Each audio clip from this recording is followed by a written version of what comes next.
kata kerja pasif daripada ingkar yang bertentangan dengan ma'ruf. Manakala untuk istilah al-nakarah pada zaman terdahulu digunakan untuk merujuk kepada hadis yang tersendiri oleh seseorang walaupun dia seorang yang dipercayai. Oleh itu, hadis munkar ni hadis yang diriwayatkan oleh seseorang yang lemah, maka hadis itu tidak boleh dipercayai. Dari sudut istilah, terdapat pelbagai pandangan ulama. Ulama yang pertama ialah Ibnu Al-Salah. Kami diberitahu daripada Abu Bakar Ahmad bin Harun Al-Barqiji Al-Hafiz bahawa hadis itu ialah hadis yang tersendiri oleh seseorang dan isnadnya tidak diketahui daripada selain dari periwayatannya, sama ada dari cara dia meriwayatkannya atau dari cara lain.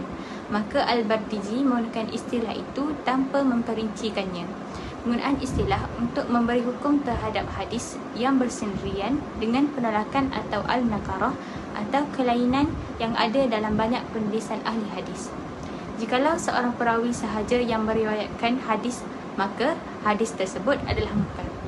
Pendapat ulama yang kedua ialah Al-Hafiz Ibnu Hajar. Ini perlu diberi perhatian kerana Imam Ahmad dan Al-Nasai dan ramai lagi pengkritik menggunakan istilah al-munkar hanya untuk berkaitan dengan hadis bersendirian, tetapi hanya apabila perawi yang bersendirian itu tidak berada pada tahap pemerhatian bagi hadis yang dianggap sahih tanpa bantuan lain. Jikalau orang lemah meriwayatkan hadis dan bercanggah dengan orang yang kuat, maka hadis itu munkar.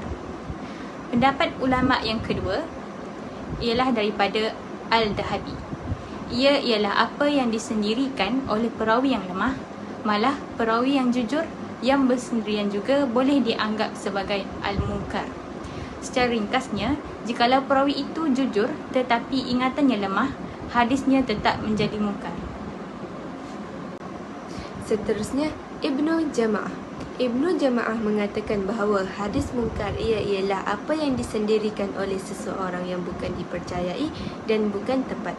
Secara ringkasnya, jika perawi itu tidak boleh dipercayai, maka hadisnya terus dianggap munkar. Kemudian Ibnu Khatir. Ibnu Khatir mengatakan hadis munkar ia adalah seperti yang luar biasa. Jika ia bertentangan dengan perawinya yang dipercayai, maka ia ditolak dan dianggap munkar.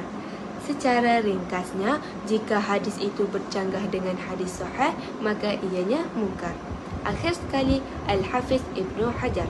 Adapun apa yang dinyatakan secara tersendiri oleh seseorang yang lemah hafalannya atau yang lebih lemah daripada sebahagian gurunya dengan suatu perkara yang tiada pengikut atau saksi, maka ia adalah salah satu daripada kedua jenis yang munkar, iaitu yang terdapat pada kebanyakan perawi hadis, dan jika terdapat pertentangan dalam hal itu, maka itulah jenis kedua yang bergantung pada pendapat majoriti. Dan jika terjadi pertentangan dengan kelemahan, maka yang paling betul disebut yang diketahui dan yang berlawanan disebut yang munkar. Maka daripada apa yang telah disebutkan tadi, kita dapat lihat bahawa munkar mempunyai dua bentuk, iaitu bentuk pertama, hadis individu yang bertentangan dengan yang diriwayatkan oleh perawi yang lemah atau disebut sebagai kurang hafalan atau dipertikaikan sebahagian pada guru-gurunya tetapi tidak sebahagian yang lain atau sebahagian hadisnya sahaja.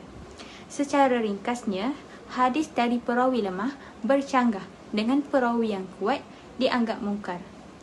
Bentuk yang kedua, hadis yang diriwayatkan oleh perawi yang lemah dan tiada asalnya daripada jalan yang lain. Ini adalah munkar kerana perawi yang lemah sahaja walaupun tidak bertentangan.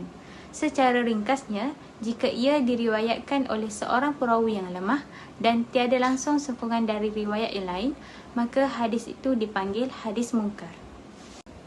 Oleh itu, marilah kita bersama-sama melihat perbezaan antara hadis syadz dan hadis munkar. Hadis syaz, ia adalah apa yang diriwayatkan oleh perawi yang diterima tetapi bertentangan dengan apa yang diriwayatkan oleh perawi yang lebih utama daripadanya.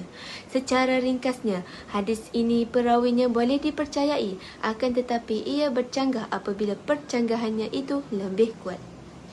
Hadis mungkar, ia adalah apa yang diriwayatkan oleh perawi yang lemah tetapi bertentangan dengan apa yang diriwayatkan oleh perawi yang dipercayai. Dari ini, kita dapat fahami bahawa kedua-duanya berkongsi persyaratan pertentangan tetapi berbeza dalam status perawinya. Yang peliknya, perawinya diterima manakala yang lemah perawinya lemah. Ibnu Hajar berkata, dengan ini diketahui bahawa antara syaz dan mungkar secara umum dan khusus dari sudut di antara keduanya terdapat persamaan dalam persyaratan bertentangan dan perbezaan dalam hal yang pelik perawinya untuk dipercayai atau jujur, manakala yang lemah perawinya lemah dan mereka yang menyamakan keduanya telah lalai. Secara ringkasnya, hadis ini datang dari perawi yang memang lemah. Kemudian, isi hadis itu lawan dengan riwayat orang yang lebih kuat. Maka hadis itu ditolak dan dipanggil mungkar. Seterusnya, marilah kita lihat contoh hadis mungkar. Al-Tirmizi berkata, telah menceritakan kepada kami Ismail bin Musa. Dia berkata telah menceritakan kepada kami Muhammad bin Umar bin Al-Rumi. Dia berkata telah menceritakan kepada kami Syariq dari Salamah bin Khuail, dari Suwaid bin Ghafalah, dari Al-Sunabihi, dari Ali. Dia berkata Rasulullah SAW bersabda, aku adalah rumah hikmah dan Ali adalah pintunya. Dan Al-Tirmizi berkata, ini adalah hadis yang ganjil dan mungkar. Dan sebahagian dari mereka meriwayatkan hadis ini dari Syariq, tetapi mereka tidak menyebutnya dari Al-Sunabihi, dan kami tidak mengetahui hadis ini dari sesiapa yang boleh dipercayai selain Syariq. Secara mudahnya, hadis aku adalah rumah hikmah dan Ali adalah pintunya itu dihukum mungkar oleh ulama. Hadis ini dianggap pelik dan tidak kuat kerana hanya diriwayatkan oleh perawi tertentu sahaja.